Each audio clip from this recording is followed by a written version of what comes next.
Here's a game that's real easy to win. All you have to do is get 3 in a row in any suit or rank.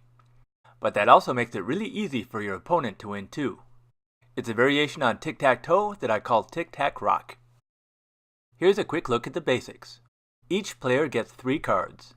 You play in a 3x3 grid. You can play any card in an empty space or on top of another card with a weaker suit. And the first player to complete 3 in a row of any suit or rank is the winner. If you ever need a reminder about which suit is stronger or weaker, just check the diagram card or the rule card.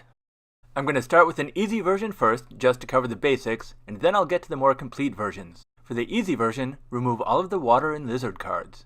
We're just going to use the rock, paper, and scissors suits for now. The jokers are optional, which means you don't have to use them if you don't want to. Give the cards a good shuffle, and deal 3 cards to each player. Then set aside the rest of the cards for the draw pile.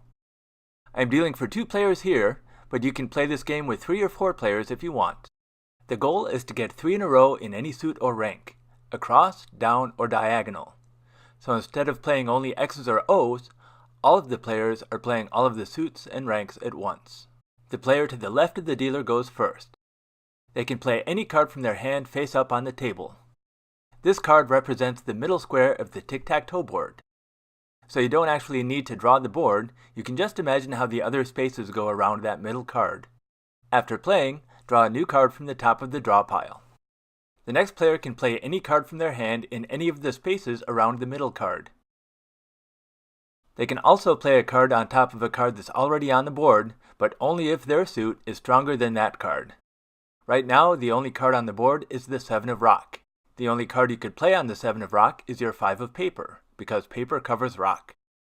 In this example, I'll just play the 8 of scissors in the corner here. After you play, draw a new card from the draw pile. As the game continues, the board will get more filled out to give you different plays. Here's the same game later. In your hand, you hold the 8 of paper, the ace of rock, and the 9 of scissors. If you want, you can pause the video here to think about what your options are. You can play the 9 of scissors in one of the empty spaces, or since scissors cuts paper, you can play it on one of the paper cards on the board. If you play it in the center space on the 4 of paper, you get 3 scissors in a row to win the game. You can play the ace of rock in one of the empty spaces, or since rock blunts scissors, you can play the ace of rock on one of the scissors cards on the board. So if you play it on the 8 of scissors, you get 3 rocks in a row to win the game.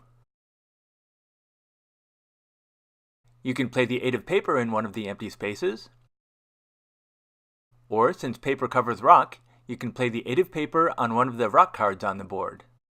So if you play the 8 of paper on the 8 of rock, you get 3 papers in a row to win the game. You can also play the 8 of paper on the 3 of rock, and then you have 3 8s in a row to win the game. When you play with jokers, you get some fun surprises.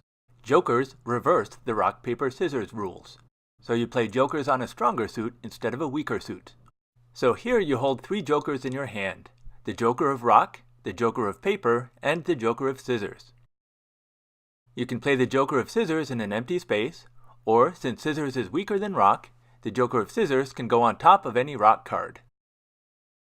You can play the joker of paper in an empty space, or since paper is weaker than scissors, you can play the joker of paper on any scissors card. You can play the joker of rock in an empty space, and since rock is weaker than paper, you can play the joker of rock on any paper card.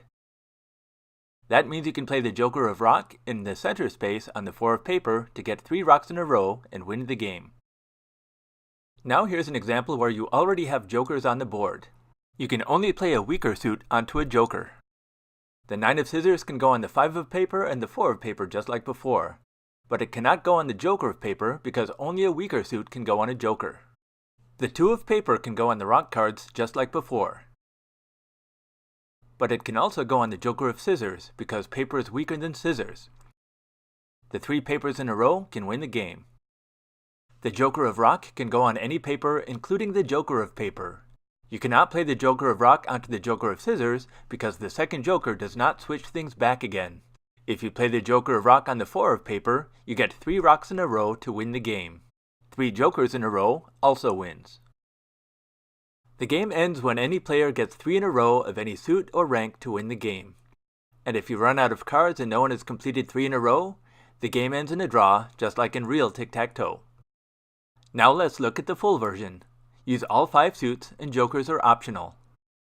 Each player gets 3 cards, and the rest becomes the draw pile. The first card played becomes the center space. You can play a card in any open space, or you can play a card on top of any weaker suit. So this 3 of rock can go in the empty spaces or on any scissors or lizard card. The 6 of water can go in any empty space or on any scissors or rock card. And this 3 of lizard can go in either empty space or on any paper or water card. If you play with jokers, play the jokers on stronger suits and play weaker suits on top of the jokers. The first player to get 3 in a row of any rank or suit is the winner. If you run out of cards before anyone completes 3 in a row, the game ends in a draw. Those are the standard versions of Tic-Tac-Rock. When you get good at those, you can try some variations. For a shorter game, try using just the ace through 9 in each suit. It'll be easier to get 3 of the same rank in a row.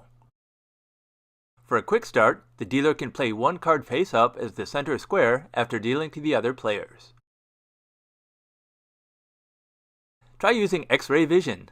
Just leave the draw pile face up after you deal. Now you can see which cards the other players draw. Here's an optional rule. You cannot play on top of the last card played. Just make sure all the players know this before the game begins.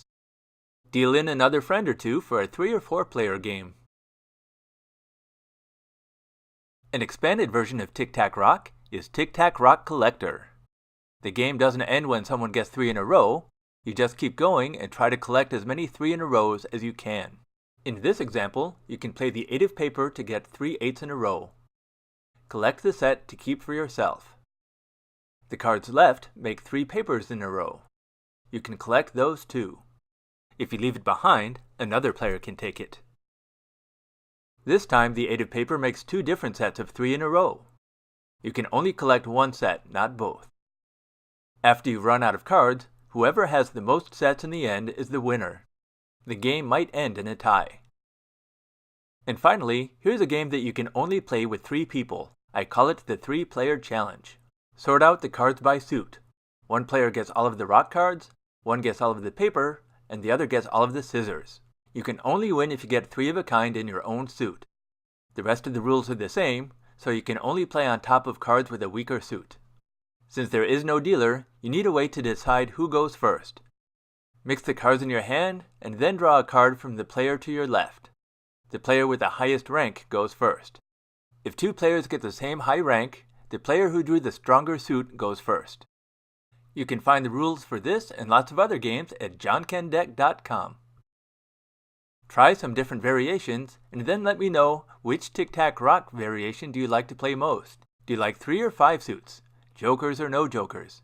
Let me know in the comments below. Come back for the next video, how to play Crazy 8s and Jokers Wild with the Janken Deck. Thanks for watching and keep having fun.